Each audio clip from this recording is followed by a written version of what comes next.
What's up, everybody? What's going on? It's your boy Deonte Burden, aka Mr. Short Dollar himself. Hey, listen, I want to have a quick live feed with you guys to discuss something that I know a lot of people do it, but not do it. And I don't say I'm against it because I've done it myself, especially recently. That's being a cash out refinance. But a lot of times people do a cash out refinance and they probably put themselves in a position where they've pulled out too much of their equity, or this is probably the most important part, they don't have actually a plan on what they're going to do with their equity. You hear people all the time, so I'm going to refinance my mortgage, I'm going to take some of the money out of my mortgage, and I'm going to do A, B, and C. And it's something different when you get a 30, 40, 50, $100,000 check in your hand, and all those smart ideas that you had planned that you were going to do with that money, start your business, fix your house, take care of your kids' education, go out the window because you want to start cruising, you want to start shopping, and you want to start doing all kind of stuff. And before you know it, all the damn money you had is gone, and you've taken the bulk of your equity out of your home. Okay. Again, so today you're having a quick discussion, and don't blow all your home equity. Before we start off, guys, again, I am Deonte Burden, aka Mr. Short Dollar himself. You know, Mr. Short Dollar, we talk about personal finance, business, entrepreneurship, and investing.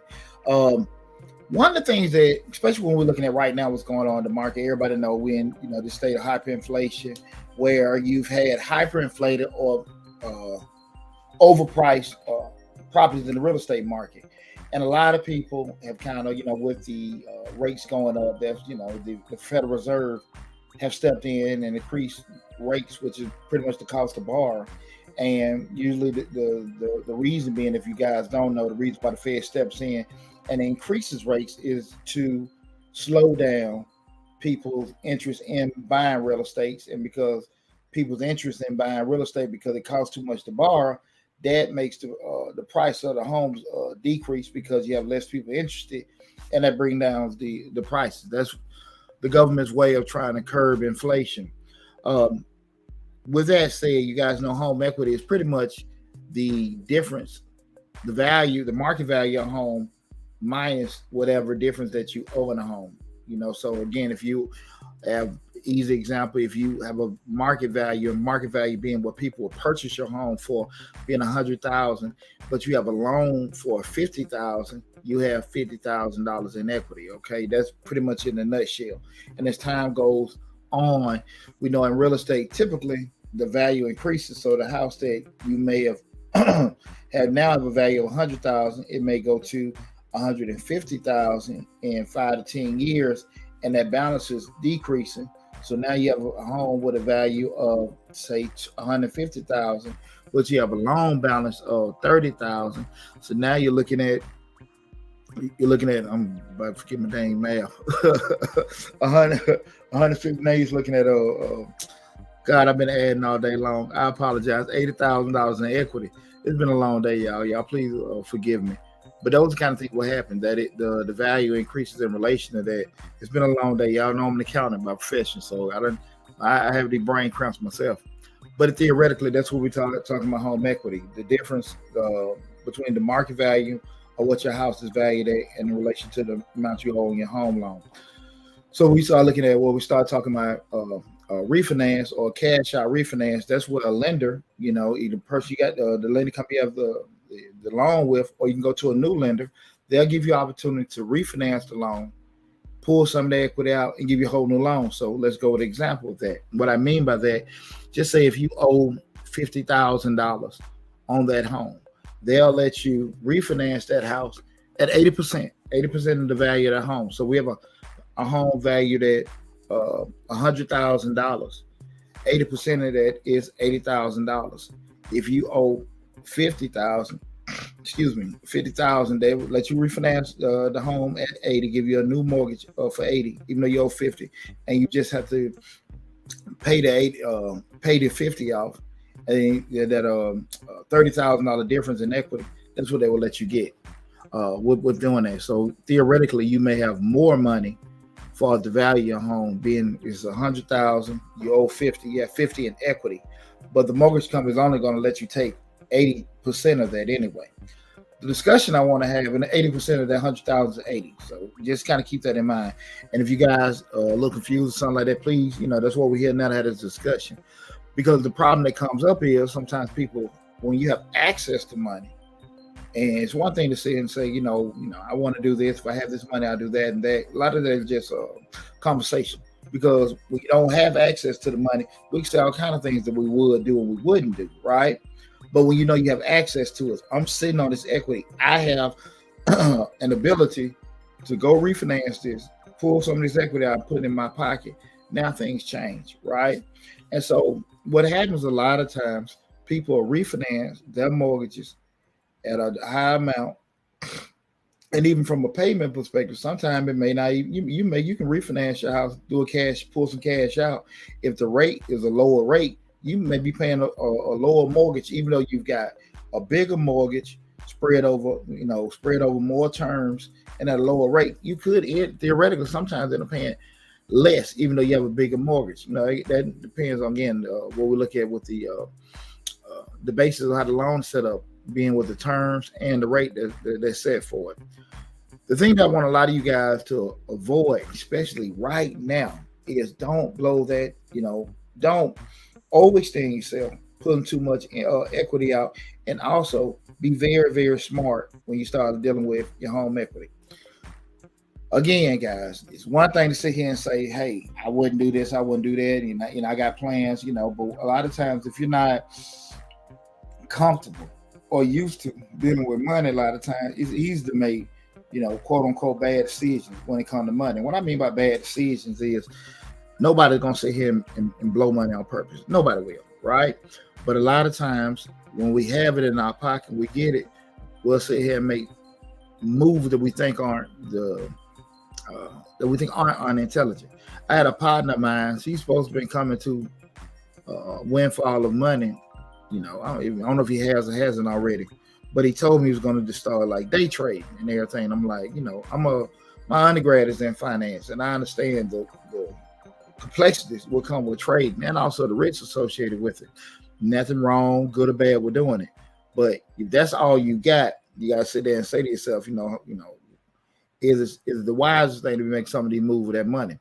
Long story short, his theory was, I'm not going to invest my money in things that are going to lose money. Well, who the hell is going to do that? Who the hell is going to put their money in the things that are going to lose money with, intentionally? I say all that to say, nobody's going to lose money on purpose, right? So when I hear people say stuff like that, I think you're in a damn fantasy.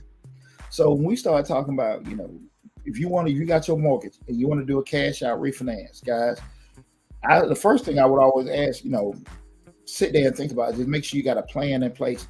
Not necessarily you have an idea or a plan or idea of what you want to do with it, but a plan in place on how you're going to implement it. Can we start looking at theoretically, what are some of the reasons why somebody may be do a cash out refinance? Again, we're going to refinance this mortgage we got, take some of the equity and put it in our pocket, right? It's not a right or wrong way of doing it, anything like that. It's just theoretically, we want to make sure, again, we're discussing, don't blow the mortgage you have, don't blow the equity you have, okay? We do not want to pull this money out. Now we've spent all this money in the equity that we receive, and now we got this new loan that we're paying on and not a damn thing to show for it, right? Maybe a couple stores, a little fun trips here and now, but overall, we don't really have a damn thing to show for it. So when you start looking at it, people may say, well, look, man, I got some home repairs I need to make sure you do. We need a new roof. We need a HVAC system. Now, again, we've talked about this before, Mr. Short Dollar. Typically, I recommend using a home equity line of credit. If you can check out some of the videos of Mr. Short Dollar, remember we have the different playlists with financing and stuff. I typically recommend, if you're doing home repairs, to get a home equity line of credit. And the only thing that is that you have access, instead of getting a whole refinance or a whole new mortgage, they're attaching an actual line or a dollar amount where you're looking at the same amount of equity that you have. And that may say, that same example we had before, you have a market value of $100,000, you have a loan of $50,000, you have $50,000 of equity. They may give you a line of credit. You don't have to use the line of credit. If you want to pull 10,000 out of it, 20, 30, 40, 50, whatever, they're just giving you access to your equity. And if you only going to maybe need $5,000, $10,000, you say, really, I don't want to get a whole new loan for that. you can do that home equity line of credit and use that for repairs. I typically would advise people to do that if they're looking at doing repairs on a house instead of doing a whole refinance. But if you're looking at doing a whole cash out refinance, I think it was emergency purposes, want to start a new business, investment, things like that. Guys, make sure, again, you have some kind of plan set in place in regards to, from the implementation standpoint, in regards to what you're going to do. I typically recommend to people, anytime you come into any kind of windfall of money, right, and you know that you're not used to dealing with money. When I say used to dealing with money, I'm saying this. That's not meaning you from an income standpoint, you don't make a lot of money or anything like that. What I mean by, you're comfortable knowing you got hundreds of thousands, or you just say tens of thousands of dollars, usually around you all the time. Even though we say, well, that's not a lot of money, but at the end of the day, if you're not comfortable dealing with it, me being an accountant, I'm used to dealing with, 10, 20, 30, $40 million around. It ain't a lot of money, but I'm kind of numb to it. Usually we see with accountants, it's paperwork to us. It's not our money, but it's paperwork. So we're just kind of looking for damn nickels and dimes and stuff like that. So usually financial people, it's not the same kind of thing where you look at it and you kind of get, kind of bug eyed. We're looking at it. It's just more so like it's just damn work. So it's kind of, you're kind of numb to it. But if you're not used to dealing with that, a lot of times when it happens, it just, again, it's not a dumb person thing. Usually when you get like windfalls of that, you feel like you're a little smarter than what you normally are. And what I mean by that, you say, well, look, I'm going to do this, I'm going to do that. It's going to be a smart move because you got access to this money that you normally don't do. And that is very, very, very dangerous for yourself, because keep in mind, when you've made some kind of new kind of commitment, be a $20,000, $30,000, $40,000 new mortgage, hell, that shit starting over. And you did it with the thought process of pulling this equity out. Once that equity is spent, you just stuck with a new damn mortgage, right? And nothing to sit here and use it on. Now, if you sit there and say, I'm pulling some equity out, I'm going to buy some more properties. Yeah, people a lot of time with the Burden method, buy, repair, rent, then refinance and all that kind of stuff. I've seen it. The only issue comes up is, guys, a lot of times, well, it sounds good theoretically, but when you do a lot of refinance, especially you start talking about rental properties and doing that, there are so much other intangibles that go along with doing that. We start talking about from a planning standpoint. If the property that you fixed up to buy and hold and pull equity out, is it going to have sufficient equity in it for you to do that? Theoretically, is the rate that you're borrowing that going to work? All that kind of stuff got to be taken into consideration. But that is a good example in regards to using that equity for doing that, making other investments. You kind of want to make sure whatever you're doing is going to be beneficial to you if you're going to spend it. If you're going to just sit there and hold it, because I can just use myself for example. I was in a situation where I had a lot of equity in my home, but I just tapped into some of it, pulled it, and set it in a little happy place. With that said, I wasn't going to be taken. I wasn't going to go. Again, we said before, they're not going to let you get 80% of it. I wasn't going to put myself in a situation where we dealing with hyperinflation in the market, especially when I mean by hyperinflation, you got all these homes, overvalued right now, and we can honestly be a year from now, the house that is worth $200,000 could be worth $150,000 this time next year because of inflation. The prices are up. I always keep that kind of stuff in mind. Definitely in what stage of the economy, if it's a bear market, bull market, we in a state of inflation, it's a recession. Keep all that kind of stuff in mind when you're acquiring, that property. Right? A lot of times people give you cookie cutter advice. Well, buy this, flip this, sell this, and all that kind of stuff. But in real life, you have a lot of different things going on, especially from an economic standpoint. You're not necessarily going to be in a situation where everything outside of your house is always going to be the same.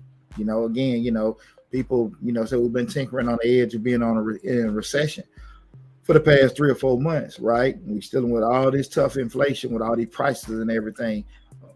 You buy a house for $200,000, and you feel like that's the market price for it. But being in a state of inflation, that price drops. so does your inflation. So I'm sorry, the equity that you have in your home drop.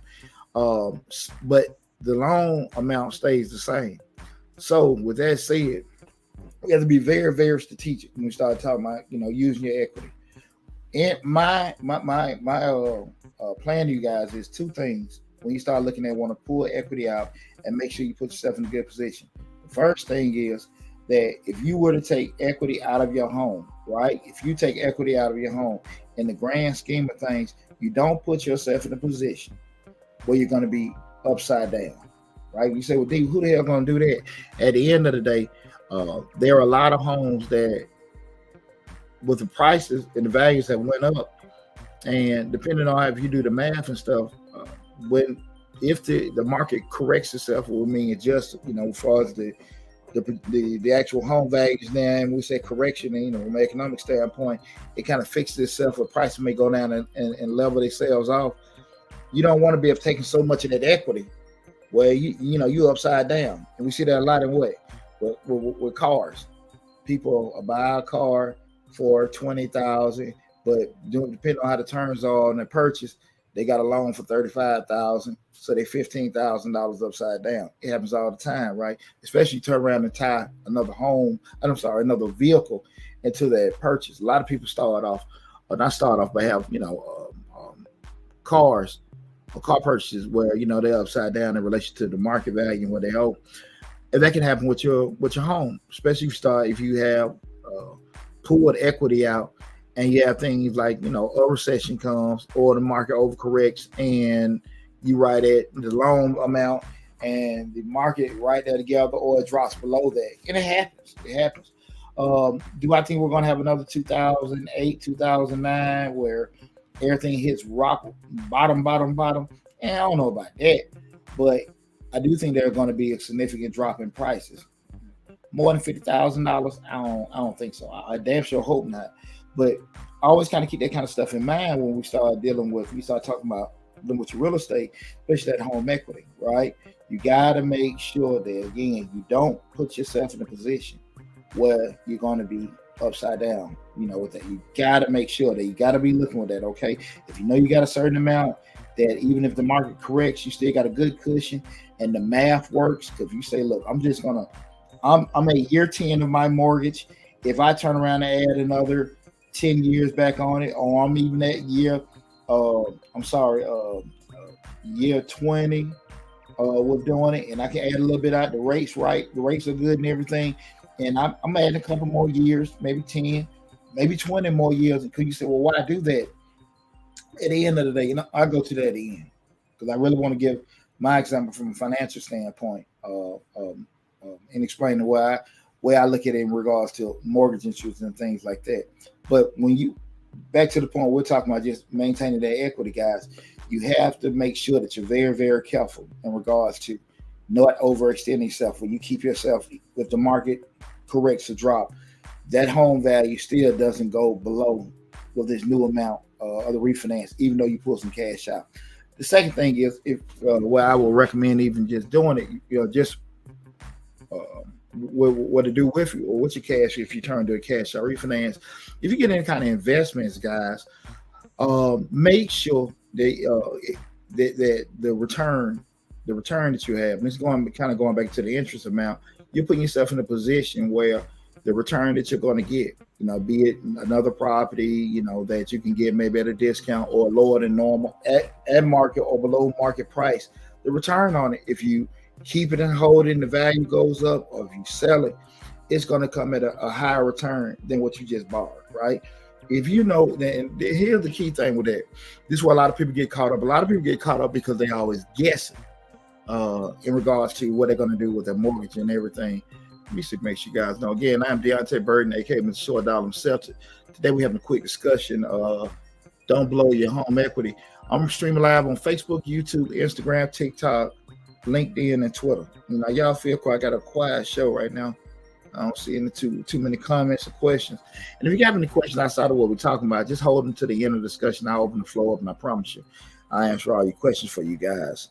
But again, if you know that you can actually pull equity out and you have opportunities, let's just say using that example of the 100,000 value. You got a home worth with a loan balance of 50, and you want to pull out maybe $30,000, $40,000. Uh, you can take that if you can buy you maybe a house or two that you know that undervalued, and the value will increase within a couple of years, or you're buying at a discount. I wouldn't be against that. I wouldn't be against that. Everything to me always come down to math. Going to math first, is the math work, then we start looking at the other intangibles, that being the area, the market, things like that. Their development around there, good school system, things like that, that will cause everything to work out. That's the way I would look at it. I wouldn't be against it. Okay. So those two things you want to look at it, again, that you don't make sure you don't overextend yourself, pulling too much out. Where if the market corrects, it'll put you upside down. And also, we're looking at where you can actually take that equity and actually grow it. And you got to make sure, guys, if you're not a disciplined person, right? Again, money makes us think that we're smarter than what we are. If you're not a disciplined person, I don't want you to sit here and say, but hey, you can't do it. But you got to make sure you got a proper plan in place. These are the order steps I'm going to take with that money once I got it. That is so, so important, right? Because again, if you're not used to doing it, you can get caught up real quick. Again, we know you just, I hate talking about it. You're saying, well, this PPP and the disaster loan, 2 or 3 damn purchases and your money's gone. Because a lot of times when you get a certain lump sum of money, you think it's going to be there forever. You're like, wow, it's easy. A lot of people say, well, that's not a lot of money. I know what to do with it. A lot of times you know what to do with it. Yeah, it's already happened. That's just being straight up. So seek counsel. Go meet with somebody or go to a couple of seminars. Go, hey, this is how to do, certain investments. If you actually, looking to come to a windfall of money, maybe get you some kind of financial advisor, consultant. But I definitely wouldn't just try to shoot from the hip if I'm not used to dealing with large sums of money. I'm just being very, very honest with you right there. I think that's extremely dangerous because, again, money makes us think that we're a whole lot smarter than what we are. Okay. Now, let me spin something for you guys, right? Because it just had, I was having this discussion the other day because there was some people talking about, why would you get a mortgage, right? From the get-go, right? And I'm gonna do a video on this. Guys, I'm an undergrad in finance, so I'm a numbers nerd. And a lot of times people will say, well, why would I get a mortgage? And for a house for $150,000, we just throwing out numbers, right? Well, I get a mortgage for a house for $150,000, and after 30 years, I've paid $300,000 because of the interest I paid. Right? That's one way to look at it. So I just spend $150,000, and I got my house, and I'm good. This is the thing what you're missing with that, right? This is what a person that doesn't understand numbers or math from the perspective of financing really doesn't get. Keep in mind, the government is going to allow you to, write off that mortgage interest, right? You're already getting that money back, that interest, you're going to get that back. The key is what happened. A lot of people don't do a damn thing with it outside the form of a refund check, right? But if you have a house, right, and you're turning around and say that I got this mortgage and I'm paying X amount each month towards the mortgage, so much is going toward interest, things like that.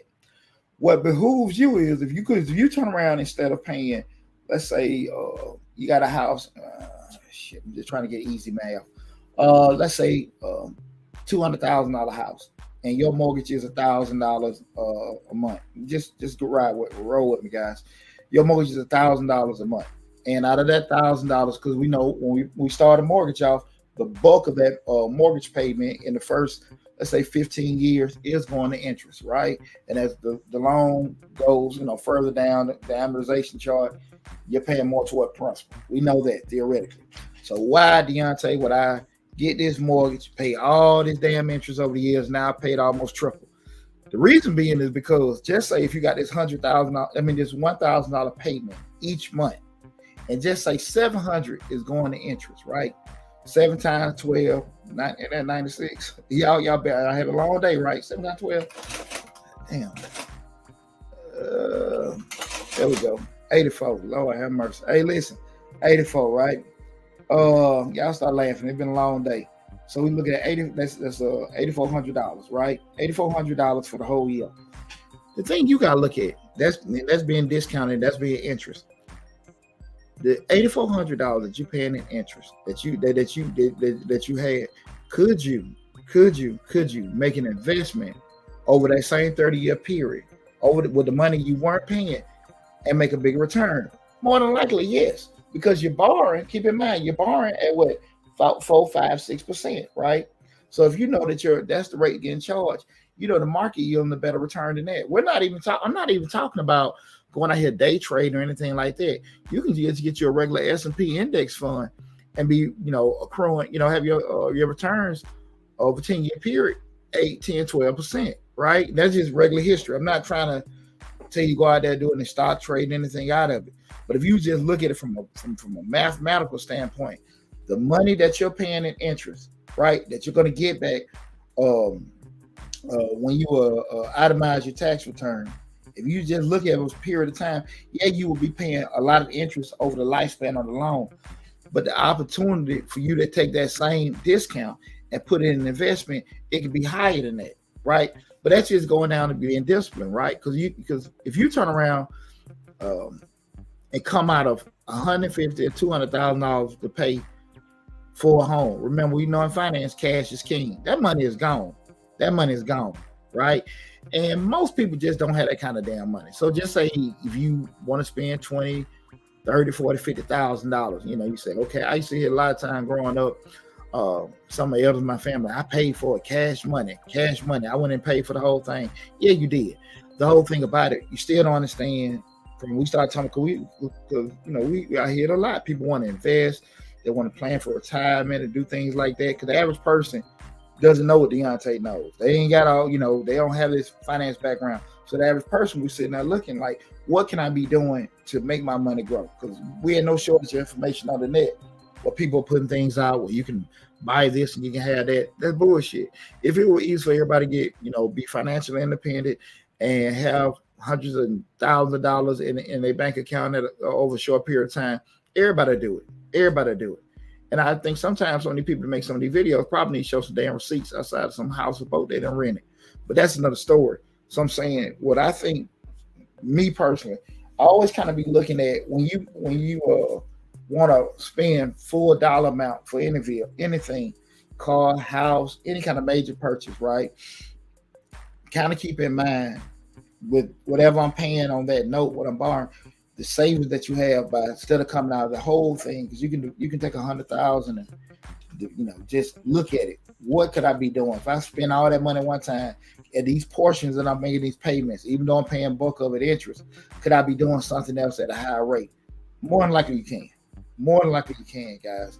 It may seem like you're paying a lot more over a period with interest, and you are paying that. But the money that you spend instead of coming out at 150, because you come out at that's gone. But if you just coming out at maybe $8,400, $700, so even just $8,000, $12,000 a year, you still have $88,000 that you could be still investing, doing other things with, right? Just kind of keep that in mind. And if that's kind of like confusing now, it's easy for me to think of that way.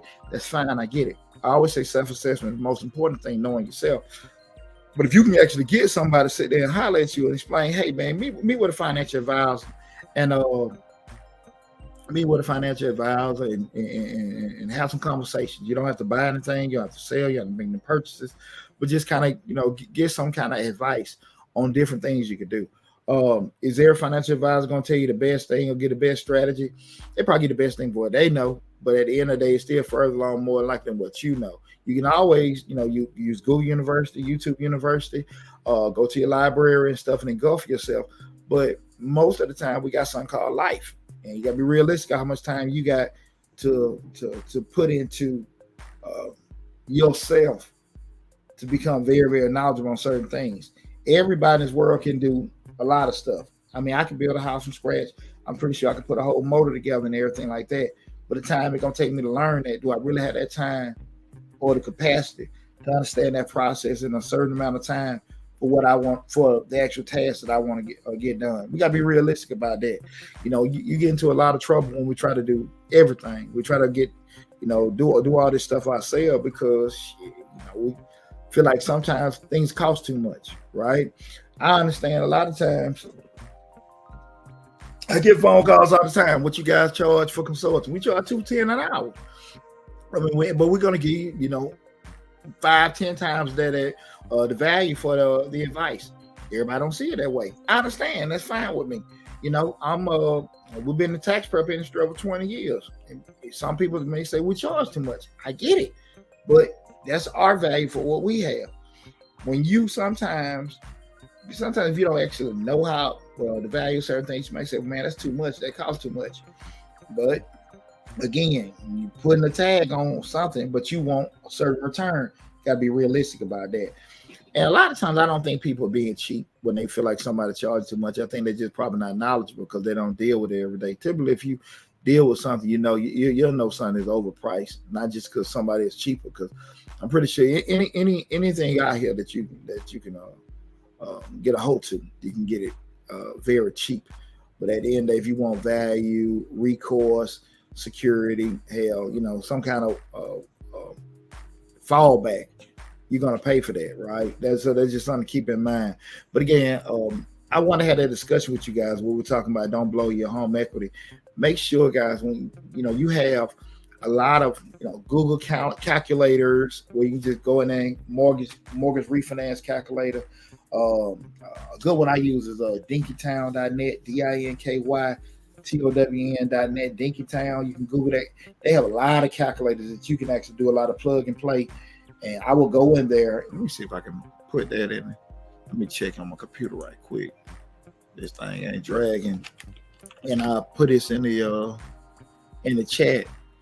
But you can definitely go computer dragging right now, guys. But I'll make sure I get to it. But dinkytown.net, they have a lot of calculators that you can actually do a lot of plug and play in regards to let me see. I got it right here. That's it, dinkytown.net. Let me, if I get this, I'll put this link into the chat. Again, I'm Deonte Burden, aka Mr. Short Dollar himself. We're having a discussion today talking about don't blow all your home equity. We're streaming live on Facebook, YouTube, Instagram, TikTok, and LinkedIn. Too many people contribute to the discussion today. So listen, guys, I just want you guys to make sure, again, use those mortgage calculators. You can go on Zillow and forgot the other place, get somewhat market rates for your particular area, so you can actually do a lot of front end math. That's what we try to do a lot of in finance, before we make deals. A lot of times people don't want to do that kind of stuff because that makes you accountable. Instead, it gives you an opportunity where you can't say, I don't know, nobody told me. I wish, somebody, no one set me down. All that other BS. I'm telling you where to go. You can go to any one of these places, get your Google calendar. Just put the link for Dinkytown. You guys know on Instagram and TikTok, it's not, on the same stream channel. But if you check out the video on Mr. Short on YouTube, which I do recommend everybody, no matter what platform that you're watching us on right now, go to Mr. Short Dollar on YouTube. That's the main hub. Over 400 videos on Mr. Short Dollar. Got a grant playlist with over 150 grant opportunities. We got a finance playlist, personal finance playlist, entrepreneur playlist, business playlist, and a grant playlist, live shows, videos, everything. Like I said, over 400 videos on the channel. So go to Mr. Short Dollar YouTube, subscribe to the channel. That's the main hub with all this information is. So whatever I'm doing now, everything will be there. But definitely, guys, you can check that. I get that link for the Dinkytown. But you can go to Google. Just say I want a refinance calculator. Google it up, pull it up, go to Zillow or one of those other real estate sites, get the value of it. You can just plug and play. You can Google Fed rate, bank rate, and see what the current refinance market is for your actual zip code. You plug and play everything, right? Whatever, to the T. You can actually guesstimate, home insurances, but hell, you can go county property tax records, put in the property tax for the year before, maybe go up 1 or 2%, whatever. Everything plug and play, right? You have everything at your fingertips to sit down and make an informed decision. And that's all I preach, you guys, right? You ain't got to believe Deonte. You ain't got to believe Joe Blow, this, that. Now I'm giving you the tools, right? Go there, plug and play, put it in. But what I don't want you guys doing is making decisions on how you feel in regards to something and overextending yourself, or taking that equity and it's disappeared because you didn't have proper planning, and then it's gone. Okay. Hey, what's going on, Kelly? Kelly asks, do you recommend a HELOC? And Kelly, you must just came in. We just talked about HELOCs earlier, and that's a home equity line of credit. I do recommend HELOCs, but like I said again, I recommend them on more repairs when you're doing at home, on your home or something like that. If it's good to have, because it's best. I always say, guys, it's best to have and not need, and need not have. If you know that you're going to need the money, or the money maybe have a chance of maybe disappearing, that being the equity, the value going up, and the math works, you can refinance, take some cash out. I was in a situation here. I was going through a divorce, so I had to refinance to get the house in my name anyway. So I couldn't be. I made it a good situation for me, but my hand was already forced, so I had to do it anyway. Fortunately, I know finances, so I was actually able to make a good decision. But in the state, the point of a HELOC, and if anybody just came in late, home equity line of credit, the difference with the actual a refinance of a mortgage, that's a whole new loan where you've taken it, and you may only be owing $50,000, but you have a market value of $100,000. We're doing it for easy math. A market value where people buy your house for being $100,000, they'll give you a new loan for $100,000 with a new payment, new terms, and they'll cut you a check for $50,000. Now, again, keep in mind, guys, we do have closing fees, things like that. We're just speaking for easy math.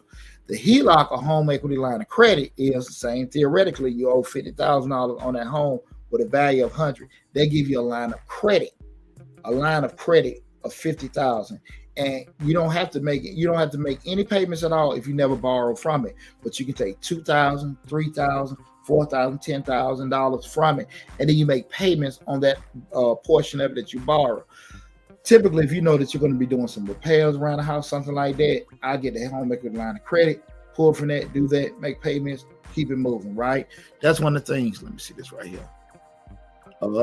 Make the payments from that. But that's typically how I would do that. If you have short-term objectives and you're sitting on that equity, we're doing that. Maybe had to pay for a certain piece of equipment or expenditure on the house. Again, like that, a new HVAC, new roof, things like that. I would recommend using that. Kelly says, yes, I did just drop in. However, I'm looking to pay off credit cards, but don't want to do a personal loan. Well, let me say this to you, Kelly. At the end of the day, great point, Kelly. I want you to hit that link where I got on Dinkytown. Dinkytown has probably about 50 different calculators. And again, to the point, the question was asked, she didn't want to pay off credit card debts, but she don't want to get a personal loan, right? At the end of the day, what makes sense? The math. Because remember, when we pay the credit card, we're dealing with what? Revolving debt. Well, it's turning right. That wheel is turning every month with that rate. More than likely, probably at a higher rate, right? Whereas you get a personal loan, which is usually an installment loan at a fixed rate, at a fixed term. More than likely, I will tell you that if you get a personal loan to pay off your credit card debt, you'll probably end up paying, from a cash flow perspective, less money because you'll have a fixed, probably lower rate. Now, you're throwing in a lot of properties, but it's typically how that will go. You'll have a fixed amount. Now, when you borrow this, this is the key thing. You got to pay those credit cards off. Don't just get the loan and then now I got this loan and I'm going to pay on those credit cards. Pay those credit cards off. More than likely, you're going to be paying less on a monthly basis, right? Because you got it on a term at a lower rate. And typically, if you normally paying $1,000 a month in credit cards, right? Now that's you've condensed that down to a personal loan. Now you're paying only $800. You make even kick that other $200 and reduce that term amount quicker. But go to Dinkytown and see if they should have like credit card. Should I consolidate or personal credit? All those kind of different scenarios. They probably got a calculator on there where you can do again the plug and play. What's the rate that you're paying on these credit cards in relation to the rate for the fixed personal loan? Remember, you're dealing with revolving debt, and then you got, your installment debt. Okay, this is constantly adding and calculating and spinning around each month. That's stuck, right? That's stuck. We start looking at installment debt. That'd be your car notes or any kind of fixed loan and stuff. That's going to be the same every month, right? Fixed over a certain period. these wheels are turning right here and everything. So again, mathematically, it probably will work better if you get a personal loan, pay that off. But you got to be very disciplined with getting the personal loan and paying it off instead of getting a personal loan and paying on it. And now you're paying on both, right? But again, don't just go off what Deonte says. Go to one of those calculators, and if you have any issues with it, again, just make a comment on the video later on. We're doing it, but I'm about 150% positive that you can find a calculator that you can plug this information on. Okay, I got Sonny's DIY space. Got in trouble with a HELOC with my second house because I wasn't diligent and aggressive with paying it off. I had no payments for about 3 years. The 3 years snuck up on me. Gotcha. But that goes back to what I'm saying before. I appreciate that comment. And theoretically, what was said was the HELOC. She got in trouble with the HELOC, and because you didn't have to pay on the HELOC, and next thing you know, bam, it came up. A lot of times, and that'd be at discretion how the lender does it. They may say you might need to start making payments before. They may get a delayed payment, and that's from lender to lender on regards to the repayment terms that they give you guys. But you gotta be disciplined. I can give you all kind of tips and tricks and stuff like that, but things you can do. You got to be disciplined, guys. You got to be disciplined. That's one key thing that I think a lot of times people are missing when people are giving advice on the net. A lot of times, a lot of these people, and I've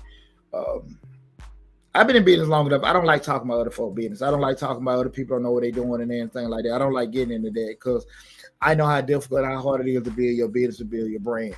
But it's a lot of people here don't know what the hell they're talking about. And they're talking on things they heard and definite things they never did.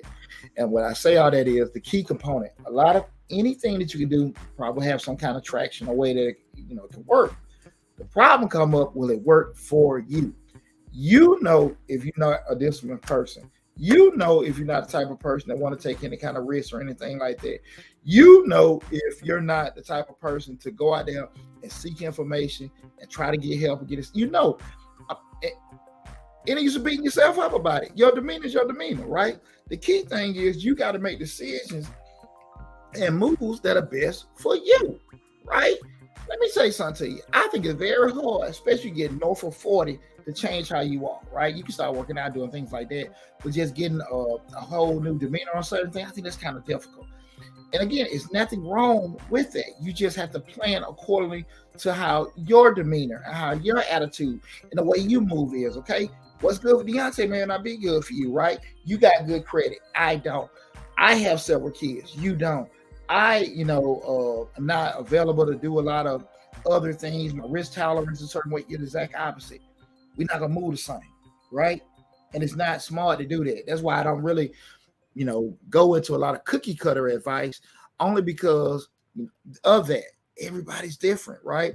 What I try to do is direct you and give you the information, and also direct you to different places where you can get other information, and then you can do what? Make an informed decision. Kelly said, thanks so much. I will click the link when it's done. Okay, cool. Yeah, make sure you do that because, again, guys, a lot of people avoid using tools that are out there because, again, everybody don't want to be accountable. Everybody don't want to sit here and say, well, look, I know, I knew I shouldn't have did this. It's very easy for people to say, I didn't know. Nobody didn't tell me, just kind of go and all the other stuff, other books. But we don't need to do that. We want to always be able to make informed decisions. The key, what I want to keep doing with you guys is sending you in the right direction where you can use it and then put the information in. That's the most important thing for me, to make sure that you guys know where to look, okay? So, again, we had this discussion that we talked about, don't blow your home equity. Be smart, guys. I do think that, you're going to have, some market corrections in the next, definitely by the end of the year. Hell, how big a different price will be this time next year as opposed to now, I don't know, but I definitely know it's going to be some market corrections. So you got to be very, very careful. Even with your damn home purchases, you buying a house right now, keep in mind, like, hey, man, look, how much, from the quote unquote value, how much is going to be dropped? I don't think it's going to be anything uncommon for people that bought a home in 2022 to have negative equity in 2023. Now, do I think it's going to stay like that a while? No, I doubt it, but I definitely don't think it's going to be uncommon for a lot of people that bought homes this year to have negative equity in that home, unless you got a crazy deal, right? Unless you got a crazy deal. But you pretty much bought your damn home at market value. Uh, yeah, it's probably gonna happen to you. Probably gonna happen to you because again, I think a house um that you may have bought for $200,000 this year, this time next year be round about at 185, maybe lower, but at least at 185. I think I'll lose about 15 grand in equity with doing it. Again, because and I've seen um, properties I got that were scratching at 4 months ago. They done came around like mid low twos. Hey, one of them uh, went under 200,000. So that's their 100,000 in equity. Should I pull some money out in doing this, that, and that? Hindsight, the best side. But at the end of the day, I don't know how far it's gonna go. It wouldn't. I don't never count deals that I missed out on. Some people say, "Well, hey, man, you stupid for doing it," but it's cool. It might go to the value can drop lower, and I can be SOL. So I don't really trip on that on those particular things. But I will say, guys, be very, very cautious. And again, I did a video about a month or two ago. I would recommend if you want to do any new purchases, not a refinance, wait till at least the end of the year. That's what I'm doing. I got some stuff, man, coming across me now. My real estate agent been sending me some stuff, some good deals. You guys know I'm in the Metro Atlanta area. I've been looking some stuff kind of like in Macon, which is making about 45 minutes an hour south of Atlanta. They got a somewhat growing market because they're putting different things in Macon. Macon is like a city town. It's a city, but it's it's Georgia. Everything's country here. So but it has a growing economy, and there are some deals there. And the damn thing reasonable in Atlanta right now, especially in the city, with doing it. But I'm still kind of just like I don't know. I mean, the thing that you may see for X couple months now will it drop? I don't know. I might miss out, but I'm kind of cool with sticking to my guns with it. Let me see this above all others to thine own self be true. Absolutely.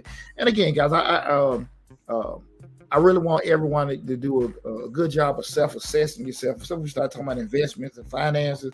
You know how you are, right? When you know how you are, don't beat yourself up because you ain't disciplined, because you're not a good saver, this, that, and that. Use technology, right? You got Google Calendars, Google Alerts, same thing with Apple and all this stuff. Send you reminders and stuff like that. You can get accountability partners. You can get a financial advisor. You can get your financial coach. You have to do something. You have to do something. You got to put some kind of effort out there. But try to do a good job of finding things that can help you adjust your shortcomings, right? That's what I want you guys to understand. Make sure that you can try to find that. Kelly said Griffin has good deals too. Yep, I got a list of stuff coming from Griffin as well. I got a list of stuff coming now. Hey, my family from Pike County, Kelly. Yeah, so that's another city right south of Atlanta. But I want to you guys make sure you're doing a good job of just taking time to make yourself informed and stuff, because you got a lot of crazy stuff going on. Crazy in a good way. With the trading, the fixing, the flipping, and all this other kind of BS going. It's a good thing, right? But you want to make sure you're doing what's the best thing for you, right? What we got right here, right here on TikTok. I'm sorry if I ain't answer you quicker. Yeah, Atlanta getting good deals, even on Peachtree Road. Do I have to live there to buy that? No, you don't have to live anywhere. I don't know if anything good deals. I grew up in the city of Atlanta, on the west side, the Bankhead area. I got my house I grew up in, and everything and stuff. And I've done stuff on quiet stuff on the west side. Do I think there are good deals on there? I don't know. It just costs too much money, right now for what I want to do. Now, again, that's what I'm saying. What I want to do and what I want to spend, the way my plan works, I'm not going to do it. But that, it could be a perfect thing for you. That's why I say it's very important. Try to get your team together, especially when you start dealing in real estate, man. Get you an agent that you're comfortable with, and you can just let them know your vision, what you're trying to do. If you want to do buy and hold, fix or flip, a little bit of both, you just want to learn, get you a team together. If you can't find an agent that you feel comfortable with and they start talking above your head, get the hell on, go get you another one. But that's the thing. Put yourself in a position where you can get informed and get the right people around you. And that's what we do that with everything. We do that with a mortgage folks. We do that with our financial advisors, our accountants, and stuff like that. I always say, guys, I understand how to get your hand forced. Like I said, I went through a divorce, so I had to do that refi. So some of the stuff was a little bit more rushed, but I was able to still go the way I wanted to go. But ideally, I didn't do everything the way I wanted to do. It worked out great for me. Don't get me wrong. But again, I understand the whole. Sometimes we do get our hands forced, but just be very smart about uh, um, trying to get a proper plan in place. Uh, paper tech TV. I'm a truck. I'm trying to start buying homes. I'm assuming, brother, you saying you're a truck driver. You started trying to buy homes. Same thing. Same thing. Get your team together. Um, if you're working, guys, and again, we talked about it a little earlier. This kind of outside of what we talked about with the whole thing of with real estate. If you got a job and you got a family and stuff, you got 24 hours a day, right? Do not put yourself in a position where you're trying to do every damn thing. So you working, you got to spend time with your family, do all this other kind of stuff, and now your ass trying to look up properties. You trying to go to Home Depot. You trying to go this, that, and that. And I get it. It may be cheaper from a cost perspective if you do everything, but it's a whole lot more expensive from a time perspective if you trying to do everything, right? The shit that you can pay somebody to do may take a month or so, but the stuff you doing yourself may take 6 months to a year. Nothing wrong with either one. It just depends being realistic what you can or can't do. Okay, but I just want again, we got to be smart about we try to do everything, right? Everything. Okay, you know what I'm saying? I find myself doing well, you know what though, at the end of the day, it go back to what we were talking about earlier. Sometimes you can have a conversation with somebody and they throw a number at you. You're like, man, that's too much damn money. But hell, they might be giving you a good deal, especially if you're not familiar with it, right? You talk to a contractor, what else I do for $1,000. If you're not used to dealing with it, you're like, damn, it's $1,000. He ain't doing that but turning this and knocking this, that, and that. But I just remember when I was first started dealing with real estate and houses, and I tried to do everything. I never forget, run a house, trying to put a toilet in. I'm laying in water and piss for a whole day trying to fix something. Man, I couldn't take it no more. I got a damn plumber. He was in and out in a damn hour. And I spent a whole day rolling around this little floor. Just, man, listen. But I didn't know. I wouldn't necessarily say I was trying to be cheap or be greedy. In my mind, I was just like, damn, I didn't understand, again, we talking over 20 years ago. I didn't have the whole understanding of time value and things like that. So I'm being transparent with y'all. This ain't nothing, I can kick it with you and just tell you some things, but just talk to you all the time. I can just say, well, look, where I messed up at. See, we got here. I mean, that's why I'm so new to this. And here's the thing about it. That's why the main thing we want to use on this platform, make sure we share information. I'm 20-some years in the game, 21 years in game in business. I'm an accountant. I got plenty of damn degrees and stuff on the wall and stuff like that. That's what the whole channel is set up. We've been doing this for 6-7 years now with Mr. Short Dollar. So definitely, guys, no matter what platform you're looking at, if you're on TikTok, LinkedIn, YouTube, Twitter, that's what we're streaming on right now. Go to Mr. Short Dollar on YouTube. Over 400 videos on the YouTube channel. So I've been doing this for a minute, guys. Okay, so that's the main hub. We got different information going on different platforms, but the YouTube channel, that's where all the videos are at. So you got all of them, everything segregated: real estate, personal finance, financing, grants, entrepreneur, all business. All those videos are segregated different lists. So you just got a particular thing you want to look at, go check it out for free. Do we do personal consultations and all that stuff? Yes.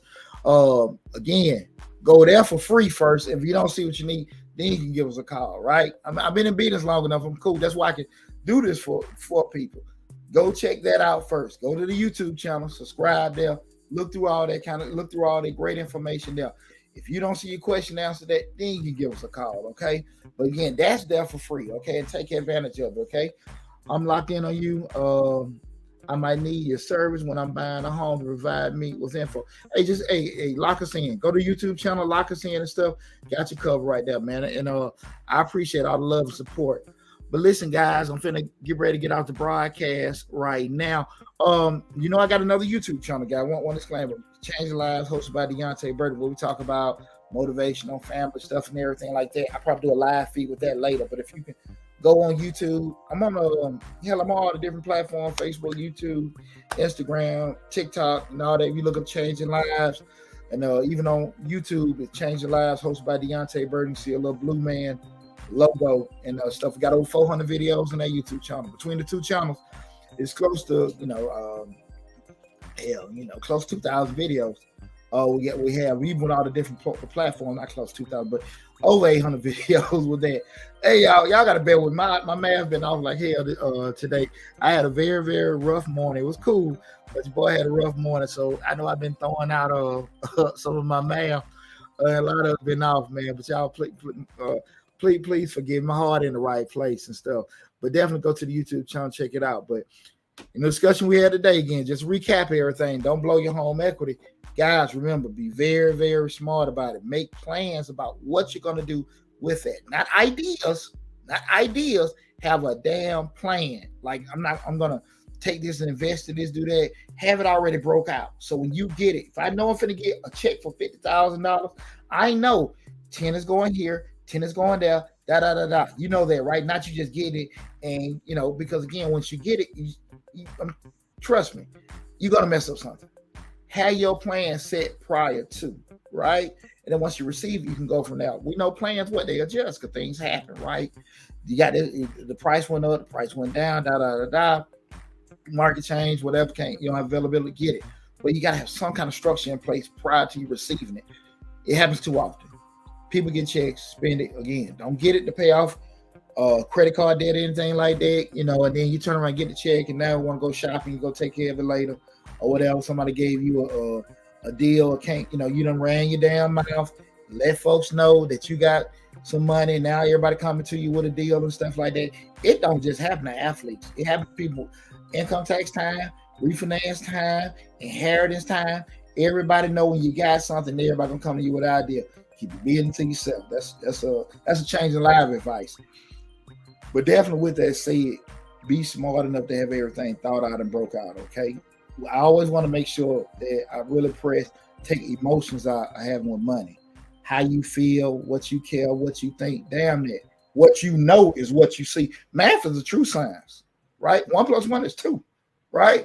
We can't get around it. But when we start going into, I think I can do this, I hope I can do this, we're going to pray on this. I'm telling you, you have yourself in a bad way, right? Make sure you do proper plan. That's the best advice I can give you guys, okay? Go to Dinkytown, check out those calculators. Y'all can just, go there now and just take advantage of the information, do a lot of plug and play stuff. I mean, they have information just on retirement and savings, things like that. But you can get on the YouTube channel. I got tons of videos on how to break out retirement and savings and things like that as well. So I definitely, wish you guys the best of luck. I appreciate you guys tuning in. I really enjoy the conversations and everything. But probably another feed later on, Changing Lives. Maybe I want to miss a short dollar later on as well. But love you guys. Be safe. Appreciate the support. Oh, one thing, guys. We're stuck at 24,600 subscribers on the YouTube channel. If you can, we want to get at 25,000 before the end of the month. If you can, go to the YouTube channel, subscribe to the channel, share the YouTube channel. Also, yesterday, I forgot this. We just introduced, we got over 150 grant opportunities on Mr. Short Dollar on YouTube. Over 150, right? Constantly, right? We just introduced a new $10,000 grant for entrepreneurs. A new $10,000 grant for entrepreneurs. And that one, I think, expires on September 26th. We still got, I think, the 2 grants. One expires on the 16th of this month. What is that? Friday. The Thursday, Friday, I think. And another one again. Guys, and we have some recurring grants that are going that are constantly renewing each month, especially for female entrepreneurs. Guys, go to Mr. Short Dollar on YouTube, man. It's a ton of information. Now, subscribe to the channel, take advantage of the information. Getting a little hoarse now, they're gonna wet my whistle and everything, but I had a blast, man, rapping with you guys. Y'all take care of yourself, be safe, love you, and feel free again. Now, one last thing. On the YouTube and Facebook videos, all the contact information is there. So the LinkedIn, the other social media platforms from Facebook, Instagram, even the office number, if you want to book appointments, all of that stuff is in the description section of the videos on Facebook and YouTube. So again, if you want contact information, go to the YouTube channel, and every video in the description section, you'll see contact information. All the social media, my business, Majestic Business Services, we celebrate 21 years in business this year. Contact information to get to the office and everything. All that information is there. So you go to the YouTube channel, every video description section, you'll see everything there. So if you have something run across your mind later, feel free to reach out to us there as well. Okay, take care of yourself, guys. Love you. Be safe, and talk with you soon.